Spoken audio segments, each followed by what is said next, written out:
大家好，今天跟大家聊一下这个 EasyJoy 32的一个设计理念。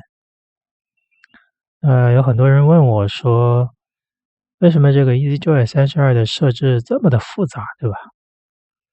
比起这个市面上的一些，比如说 MMJoy 啊，比如说 FreeJoy 啊，甚至一些其他的林林种种的一些外设的控制板，它为什么会看上去很复杂，对吧？那我们今天就来聊一下这个问题。首先，我们先看一下这个 MMJoy。这里有一个这个凯旋做的 MMJoy 的板子。那当你拿到了之后，你要去设置这个板子的一些功能，甚至是比如说我做了一个面板，那我要去怎么去配置它？那它的理念就是说，它是针对这个板子上面的这些接口的。你比如说这个是轴的接口，那我们就要去设置轴，以及它对应这个板子上的位置，对不对？下面的这个是按键，那我们就要去设置说这个按键是干嘛的，那个按键是干嘛的，对不对？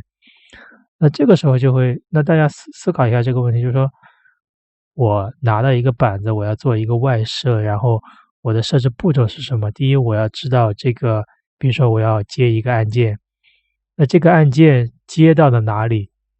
那这是我首先要去想的问题。那接到哪里之后，你才要去设置哪里的功能，对不对？那这是一个必须要对应的东西。那这个其实就是它的一个设置的过程。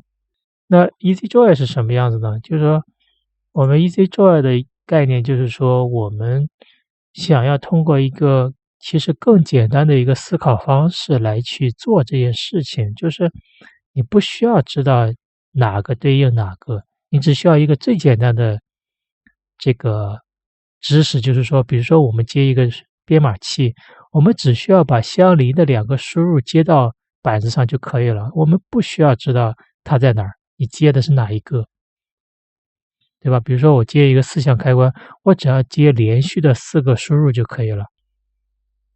那唯一要区别就是开关还是轴还是霍尔，这三个大的类型，你是不需要关心我接的是哪一个。那为什么要这么设计，对吧？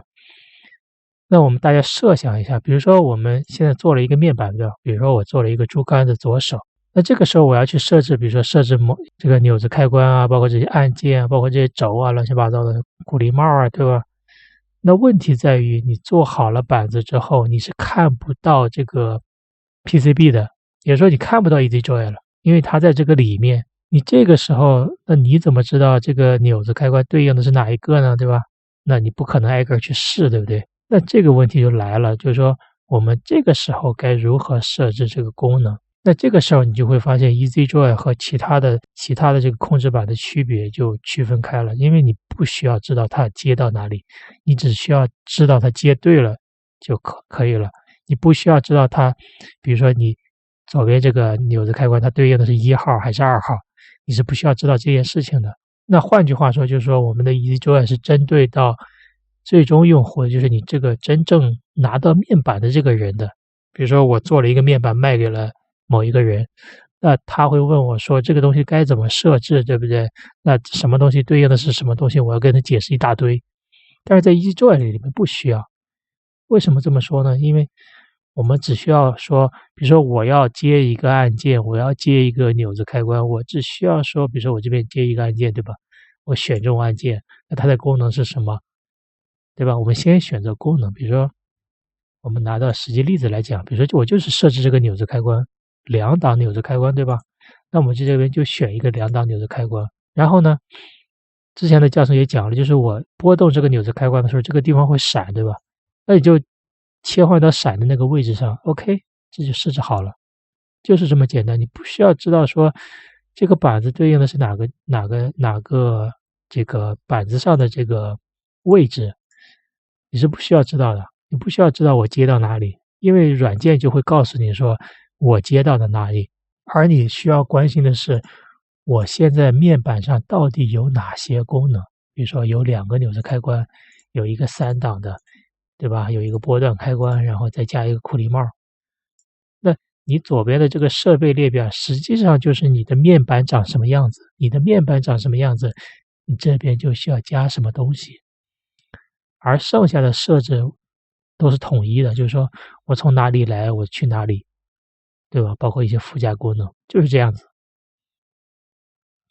比如说这个其实是 EasyJoy 的设置理念，所以其实你看上去它很复杂，实际上你设置起来，你能理解这个过程的话，你会发现这个反而会更简单、更便捷一些。因为你只需要知道一件事情，就是我的这个按钮接到哪里，对吧？接几个就 OK 了。就是我接到的是输入接口，而且是2个连续的，你只需要知道这件事情。而不是像 mmJoy，我需要知道其实是3件事。第一，我要接到按键里面；第二，我接到的位置是哪一个；第三是我要接几个这样一个东西。其实我们是简化了这一部分。那么其实这个就是我们 EasyJoy 的这个设计理念。OK，谢谢各位。